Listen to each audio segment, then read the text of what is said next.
नमस्कार, माझा महाराष्ट्र लाईव्हच्या विशेष बातमीपत्रामध्ये आपलं स्वागत आहे। राज्य के उप मुख्यमंत्री सन्माननीय देवेंद्र फडणवीस जी, महाराष्ट्राच्या भाजपाचे अध्यक्ष श्रीमान बावनकुळे जी, मुंबई काँग्रेसचे अध्यक्ष सवयीचा परिणाम आहे। 50 वर्षाची सवय आहे। 50 वर्षाची सवय असल्यामुळे मुंबई भाजपाचे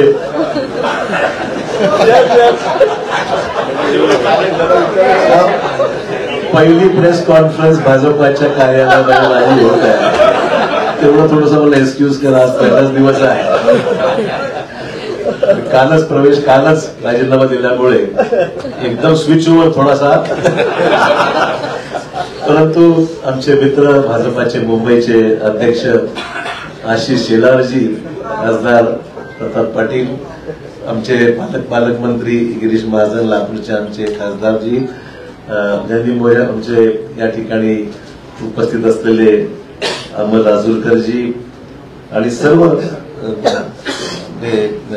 विधान परिषदेतील आमचे नेते आणि सर्व आमचे सहकारी उपस्थित पत्रकार बंधू भगिनी आणि सहकारी मित्रांनो, सर्वप्रथम मी देशाचे प्रधानमंत्री श्री नरेंद्र मोदीजी, देशाचे गृहमंत्री अमित शाह साहेब, भाजपाचे राष्ट्रीय अध्यक्ष जे.पी. नड्डाजी, त्याचबरोबर उपमुख्यमंत्री देवेंद्र फडणवीसजी, बावनकुळेजी, आशिष शेलारजी आणि भाजपाचे असंख्य इथे चाहते, ज्यांनी मनापासून आम्हाला माझ्यावर प्रेम केलं। म्हणजे आम्ही विरोधी पक्षात असताना सुद्धा आणि सत्तेमध्ये असताना सुद्धा महाराष्ट्राची एक वेगळी परंपरा राहिलेली आहे की एकमेकांविषयी असलेले आमचे संबंध राजकारणाच्या पलीकडे जाऊन सुद्धा आम्ही सर्वांनी एक दुसऱ्याला साथ दिलेली आहे। विकासात्मक कामासंदर्भामध्ये ही महाराष्ट्राची परंपरा राहिलेली आहे आणि त्यामुळे मला आज माझ्या आयुष्याची नवीन सुरुवात मी करत आहे असं मी निश्चित म्हणेन। इतके वर्ष मी गेल्या 38 वर्षाचा माझा हा राजकीय प्रवास हा मी आज बदल करत आहे आणि त्यातून आज भारतीय जनता पक्षाच्या या पक्षामध्ये प्रवेश करत आहे। प्रधानमंत्री नरेंद्र मोदी यांच्या नेतृत्वाखाली त्यांची ती स्फूर्ती घेऊन, त्यांची प्रेरणा घेऊन या देशामध्ये आणि राज्यामध्ये चांगलं काम करता आलं पाहिजे, सकारात्मक भूमिका घेऊन पुढील वाटचाल आपल्याला करता आली पाहिजे आणि राज्याच्या आणि देशाच्या प्रगतीमध्ये आपला हात आपण निश्चित योगदान दिलं पाहिजे। या प्रामाणिक भूमिकेतून मी आज या ठिकाणी आज पक्षामध्ये प्रवेश करत आहे। मला निश्चित सांगितलं पाहिजे की आजवर मी राजकीय क्षेत्रामध्ये, सामाजिक क्षेत्रामध्ये काम करत असताना एक सकारात्मक दृष्टिकोन, डेव्हलपमेंटल ऍटिट्यूड घेऊनच मी नेहमी पुढे राहिलेलो आहे। देवेंद्रजी विरोधी पक्ष नेते होते, मी मुख्यमंत्री होतो, तोही कालावधी त्यांनी अनुभवलेला, मी अनुभवलेला आहे आणि डेव्हलपमेंटल कामामध्ये नेहमी पॉझिटिव्ह भूमिका घेऊन आम्ही एक दुसऱ्याला साथ मी दिलेली आहे। आणि मलाही सुद्धा मला सांगितलं पाहिजे की विरोधी पक्षात असल्यामुळे सुद्धा कधी असं जाणवलं नाही, ठीक आहे काही सहकारी तक्रारी होत्या, मान्य करेन, सरसकट सर्वांनाच काही समाधान असं म्हणणार नाही, परंतु न्याय जिल्ह्याला, मतदारसंघाला देण्यासंदर्भामध्ये देवेंद्रजींनी निश्चित आमच्यासाठी पॉझिटिव्ह भूमिका नेहमी घेतलेली आहे। असो, त्यामुळे जिथे मी राहिलेलो आहे त्या ठिकाणी मी पासवर प्रामाणिकपणे काम केलेलं आहे आणि मी आपल्याला ग्वाही देऊ इच्छितो की भाजपामध्ये आज प्रवेश घेत असताना तीच भूमिका घेऊन प्रामाणिकपणे भाजपामध्ये काम करेन। पक्षालाही कसं ताकद मिळेल, आगामी निवडणुकीमध्ये यश जास्तीत जास्त जागेवर महाराष्ट्रामध्ये, देशात तर मिळेलच, महाराष्ट्रामध्ये सुद्धा कशा पद्धतीने अधिकच्या जागा या भारतीय जनता पक्षाला मिळू शकतील या बाबतीमध्ये निश्चित माझ्याकडून जो माझा अनुभव आहे, जो प्रयत्न आहे, तो निश्चित माझ्याकडून होणार आहे। हे राजकारण हे एक सेवेचं माध्यम आहे आणि मला वाटतंय की मला कोणावरही व्यक्तिगत टीका टिप्पणी कालही स्पष्ट केलेलं आहे। मला ठीक आहे, पक्ष सोडल्यानंतर अनेक सहकारी त्याच्यामध्ये काही विरोधी बोलतात, कोणी टिप्पणी करते, काही लोकांनी समर्थन केलंय, विविध ज्याला आपण म्हणू की मतभिन्नता असू शकते। व्यक्तिगत स्वरूपाचे कुठले दोषारोप मी कोणावर केलेले नाही, करणार नाही। मी आजपासूनच इथे पॉझिटिव्ह कामाला लागलेलो आहे। मला बावनकुळेजींनी आताच पावती दिलेली आहे पक्ष प्रवेशाची आणि त्यांना मी पैसे देऊन सुद्धा म्हणजे उधार ठेवलेलं नाही. जी काही फीज आहे ती त्यांना मी पक्ष प्रवेशाची त्या ठिकाणी दिलेली आहे. आपल्याला माहिती की प्रधानमंत्र्यांनी सबका साथ सबका विकास हे ब्रीदवाक्य घेऊन या देशामध्ये अनेक महत्वपूर्ण पैलू विकासाच्या संदर्भातले देशाभरात आपण पाहतोय की मोठ्या प्रमाणावर जे इम्प्रेस आम्ही झालेलो आहोत. आम्ही म्हणजे मला सांगायला हरकत नाही, आम्ही विरोधी पक्षात असताना सुद्धा कधीही व्यक्तिगत स्वरूपाचे दोषारोप एकमेकावर कधी केले मी तरी कोणावर केले नाही. आणि जे चांगलं काम झालं आमच्या काळात जे चांगलं काम झालं त्याची प्रशंसा देवेंद्र भाऊंनी वेळोवेळी केली. आम्ही सुद्धा त्यांच्या विद्यमान सरकारने जे चांगलं काम होत आहे त्याची प्रशंसा आम्ही सुद्धा केलेली आहे. कधी वेळेवर आमच्यावर टीका होते की तुम्ही फार माइल्ड आहात, तुम्ही काही टीका विरोधी पक्षावर करत नाही किंवा सत्ताधारी पक्षावर करत नाही. हेतू तो नाही आहे. महाराष्ट्राची जी परंपरा आहे जी सभागृहामध्ये एकमेकाविषयी असलेली जी भूमिका असते विरोधी म्हणून ती माझा प्रामाणिकपणे विरोधात असताना केलेलीच आहे. परंतु सभागृहाच्या बाहेर मात्र व्यक्तिगत स्थिती जाऊन पॉलिटिकलच्या पलीकडे जाऊन महाराष्ट्राने पाहिलेलं आहे. महाराष्ट्राच्या विधिमंडळामध्ये अनेक दिग्गज आम्ही पाहिलेले आहेत आणि त्या दिग्गजांचे संबंध सभागृहात जरी कटुता काही ठिकाणी आली असेल पण सभागृहाच्या बाहेर मात्र एकमेकांविषयी आदर बाळगूनच जी भूमिका वठवायची असतील, पक्ष धोरणं असतील, कामासंदर्भातल्या अपेक्षा असतील ती सर्वांनीच राबवलेली. म्हणून ती परंपरा महाराष्ट्रात कायम राहावी अशा प्रकारची निश्चित आम्हा सर्वांची मैत्री भूमिका निश्चित राहणार आहे. एक नवीन सुरुवात भारतीय जनता पक्षाची जी काही ध्येय धोरणं आहेत त्या पद्धतीने निश्चितच काम केलं जाईल. पक्षाच्या भूमिकेतून जे आदेश पक्ष मला देईल उपमुख्यमंत्री देवेंद्र फडणवीस सांगतील त्या पद्धतीने निश्चित आगामी काळामध्ये काम करण्याचा माझा मानस आहे. कुठलीही मागणी मी त्यांच्याकडे मी केलेली नाही. जे मला त्या ठिकाणी सांगितलं जाईल त्याप्रमाणे निश्चित मी काम करेल. माझ्या आधीच्या पक्षातील माझ्या सहकार्याचे मी आभार मानते. या निमित्ताने इतके वर्ष आम्ही एकत्र राहिलो. ठीक आहे, हा माझा व्यक्तिगत निर्णय होता, मला कोणी जा म्हणून सांगितलं नाही आणि मी शेवटपर्यंत लोक म्हणतात काल परत तुम्ही पक्षाकडे तिथे बसला होता आणि अचानक तुम्ही स्विच ओव्हर झाला. म्हटलं शेवटच्या क्षणापर्यंत मी जिथं आहे त्याचं काम मी केलेलं आहे आणि आज जेव्हा मी मग त्यानंतर माझी भूमिका मी या ठिकाणी स्पष्ट केलेली आहे. त्यामुळे मित्र बस एवढंच या निमित्ताने मला सांगायचं. मी अधिक काही याच्यावर आज तरी भाष्य करणार नाही. मी सुद्धा या पक्षात नवीनच आहे त्यामुळे सगळ्याच गोष्टीवर आज काही बोलण्यापेक्षा निश्चित योग्य वेळी मैं आज भारतीय जनता पार्टी में यहाँ पर मैंने प्रवेश लिया है और मैं आभार मानना चाहूंगा देश के प्रधानमंत्री श्री नरेंद्र मोदी जी का, फिर देश के सम्माननीय गृह मंत्री अमित भाई शाह जी का, राष्ट्रीय अध्यक्ष जे पी नड्डा जी का, देवेंद्र फडणवीस जी का, बावनकुळे जी का, आशीष शेलार जी का, सभी नेता जो मेरे साथ में बैठे हुए मेरे नांदेड़ से आए हुए हमारे सहयोगी अमर राजूरकर जो एमएलसी रह चुके हैं वो भी आए हुए हैं, उनका भी प्रवेश आज हुआ है. मैं आभार मानूंगा भारतीय जनता पक्ष के नेतृत्व की. उन्होंने मुझे आज ये मौका भारतीय जनता पार्टी में आने न्योता दिया और काम करने की यहाँ पर मुझे यहाँ पर संधि दी है, एक मौका दिया है, उसलिए मैं उनका दिल से शुक्रिया अदा करता हूँ. सार्वजनिक जीवन में काम करते हुए एक पॉजिटिव एटीट्यूड लेके, डेवलपमेंटल एटीट्यूड लेके आने वाले समय में काम करने की भूमिका मेरी है, पहले भी रह चुकी है और आज भी मैं जो आया हूँ इस नए क्षेत्र में नई शुरुआत जब कर रहा हूँ तो मैं इसी डेवलपमेंट प्रधानमंत्री जी को जो सबका साथ सबका विकास ये भूमिका लेकर प्रधानमंत्री जो पूरे देश भर में जिन्होंने नेशनल इंटरनेशनल लेवल पे एक अलग अपनी छवि बनाकर एक अच्छा काम करके दिखाया है, निश्चित तौर पर इम्प्रेस हूँ, निश्चित रूप से इम्प्रेस हूँ मैं. कोई अलग भूमिका नहीं है. जो अच्छा होता है तो अच्छा ही बोलना चाहिए, जो खराब है तो कभी शिकायत भी हमने की है, मैं नहीं बोलूंगा. आज जब हम देख रहे हैं कि देश के सामने कई चुनौतियां हैं तो चुनौतियों के साथ साथ डेवलपमेंट भी जिस रफ्तार से इस देश में हो रहा है हम सबके लिए बहुत ही प्रशंसनीय है और आने वाले समय में हम सब साथी मिलकर देश में एक पक्की मजबूर भाजपा की सरकार लाने का हमारा प्रयास निश्चित तौर पर रहेगा. बस इससे ज्यादा मैं आपका वक्त नहीं लूंगा. मैं आप सबका आभारी हूँ. एक नई शुरुआत है, कुछ गलतियां छोटी मोटी होती है तो शुरू में संभाल लीजिए. विकासावर तुम्ही भाजपा जॉईन केला, अनेक वर्ष अनेक वर्ष काँग्रेसमध्ये काम केलेले आहेत, अनेक आमदार हे देखील मोदींच्या विकासावर या ठिकाणी इम्प्रेस झाले असतील, तुमचे सहकारी असतील, ते सुद्धा भाजपा जॉईन करणार आहेत का? मला मुद्दाम सांगितलं पाहिजे, मी कोणालाही, हा माझा व्यक्तिगत डिसिजन होता, मी कोणालाही आमंत्रित किंवा निमंत्रित केलं नाही. बाकीचा विषय देवेंद्रजी आणि ते पाहतील काय करायचं. मी काही त्याच्यामध्ये खरं सांगतो.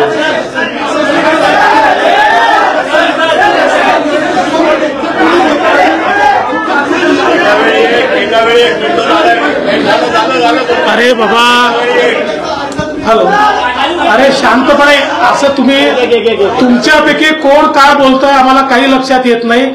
आपल्याला जर प्रश्नोत्तर करायचे असतील तर तुम्ही शिस्त पाळली तरच होईल. एका वेळी एक जण एकाने प्रश्न विचारला त्यांनी पुन्हा विचारायचा नाही.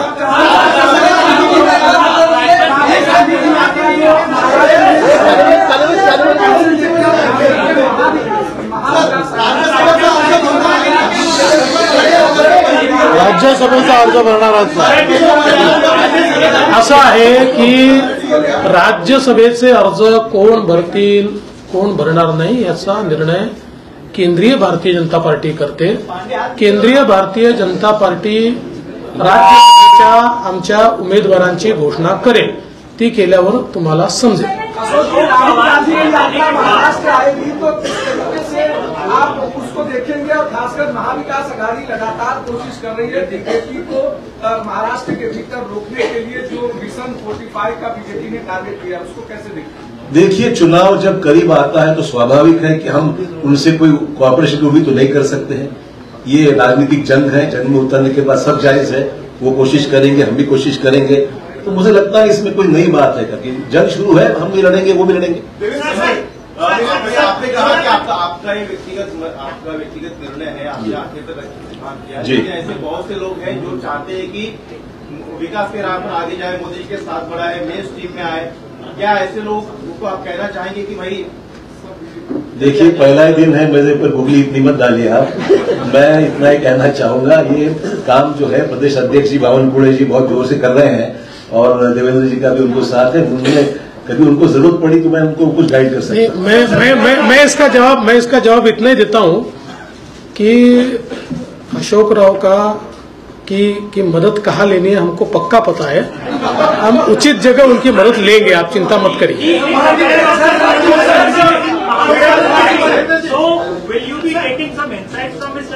हाँ, 100%. देखिए, उनका केवल महाविकास आघाड़ी ने, उनका एक प्रदीर्घ अनुभव रहा है, तो उनके अनुभव का, यानी पॉलिटिकल अनुभव का भी और एडमिनिस्ट्रेटिव अनुभव का भी फायदा लेंगे.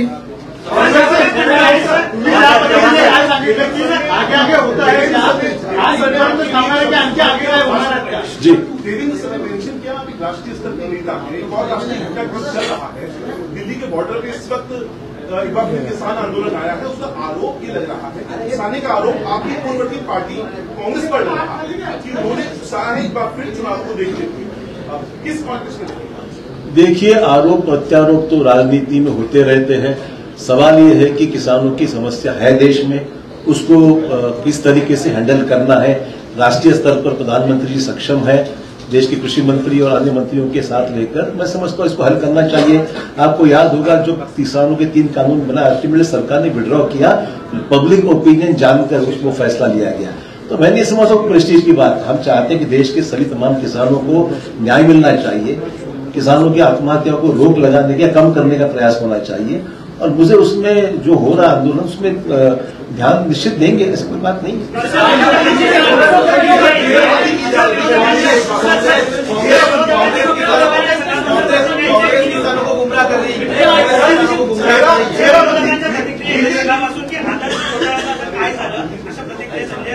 हा उशीर आला प्रश्न, पहिलाच यायला पाहिजे.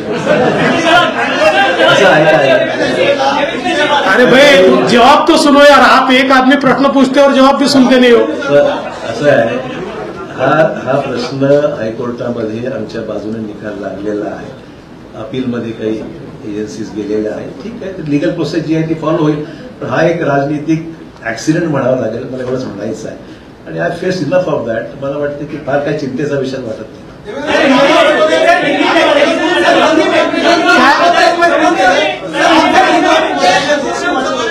आज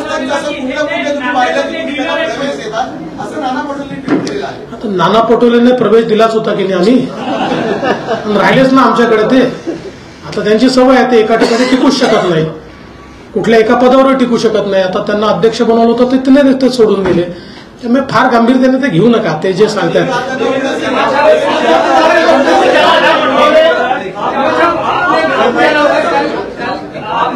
पहले तक कांग्रेस में बैठक में हिस्सा लिया था, उसके बाद अगले दिन क्या ये रातों रात लिया गया फैसला है?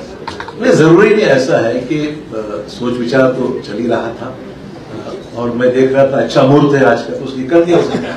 ऐसा कोई जरूरी नहीं कि कोई चीज को कोई रीजन देना चाहिए. जी, और फिर आपने बीजेपी में प्रवेश करने का फैसला लिया जी. तो जो अचानक से इतना सब कर लेना जी.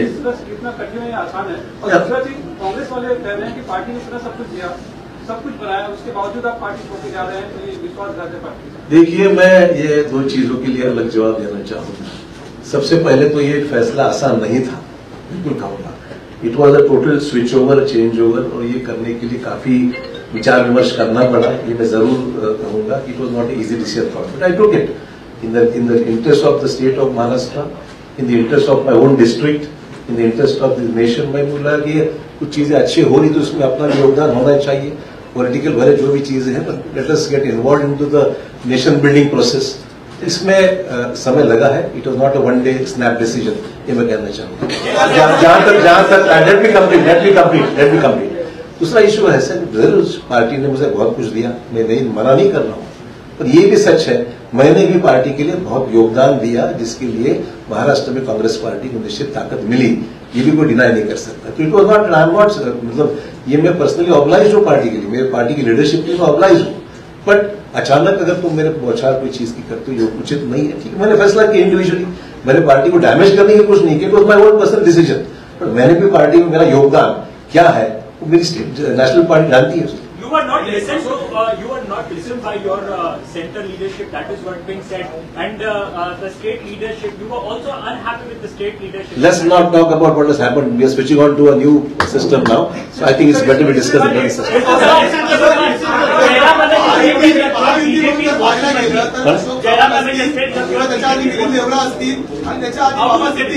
तीन मोठे नेते आहेत ज्यांच्या दोन दोन तीन तीन पिढ्या काँग्रेसमध्ये होत्या, त्यांना आता महायुतीमध्ये प्रवेश केला आहे.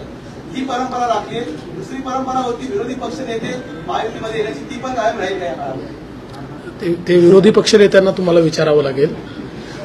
आमचं काही एक मी स्पष्टपणे सांगतो, आम्ही कुठलंही टार्गेट घेऊन चालत नाहीये. पण ज्या ठिकाणी आम्हाला असं वाटतं की हे नेते आपल्यासोबत येऊ शकतात आणि त्यांच्या येण्यामुळे पक्षालाही फायदा आहे, राज्यालाही फायदा आहे, अशा अनेक नेत्यांची आमची चर्चा चालू असते. त्यांना जर असं वाटलं की नाही मुख्य धारेमध्ये आपण गेलं पाहिजे, मोदीजींसोबत गेलं पाहिजे, तर आमचा म्युच्युअल त्याच्यात तो विचार फायनल होतो आणि त्याच्यानंतर प्रवेश होतो. तर हे खरंच आहे की अजून काही नेते आमच्यासोबत चर्चेमध्ये आहेत. नाही, असं काही यादी वगैरे हा विषय नाही. नाही असा काही 14 आमदार आणणार आणि ते वगैरे हे आकड्यांमध्ये आम्हाला जायचं नाही. मी एवढंच सांगतो की जमिनीशी जुडलेले जे नेते आमच्यासोबत येतील त्यांचं आम्ही स्वागत करू.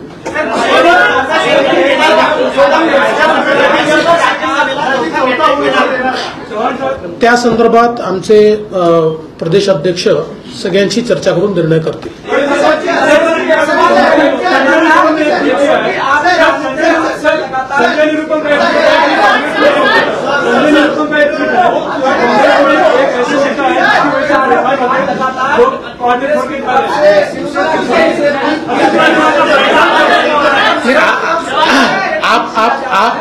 आपने जिनकी बात की मैं उनको अड़चन में नहीं लाना चाहता, पर उनका भी इंतजार है.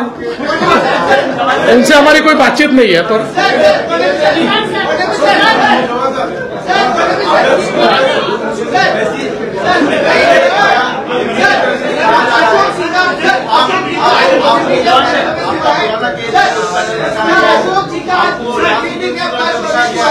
अशोक जी का क्या रोल होगा कि आपको महाराष्ट्र बीजेपी तय करेगी या केंद्र सरकार तय करेगी? क्योंकि सरकार के अपने आप में बड़ा नाम, अपने गांव में बड़ा नाम. देखिए, अशोक चौहान जी 2 बार महाराष्ट्र के मुख्यमंत्री रह चुके हैं, इसलिए उनका रोल क्या होगा इस बारे में केंद्र सरकार के केंद्रीय बीजेपी के साथ चर्चा करके हम तय करेंगे, क्योंकि अशोक जी का भारतीय जनता पार्टी में आना ये राज्य के लिए तो एक बहुत मजबूती की बात है ही, पर उनका जो कद है वो एक नेशनल स्टेचर का कद है, इसलिए केंद्रीय बीजेपी से बात होकर ही इसका फैसला किया जाएगा।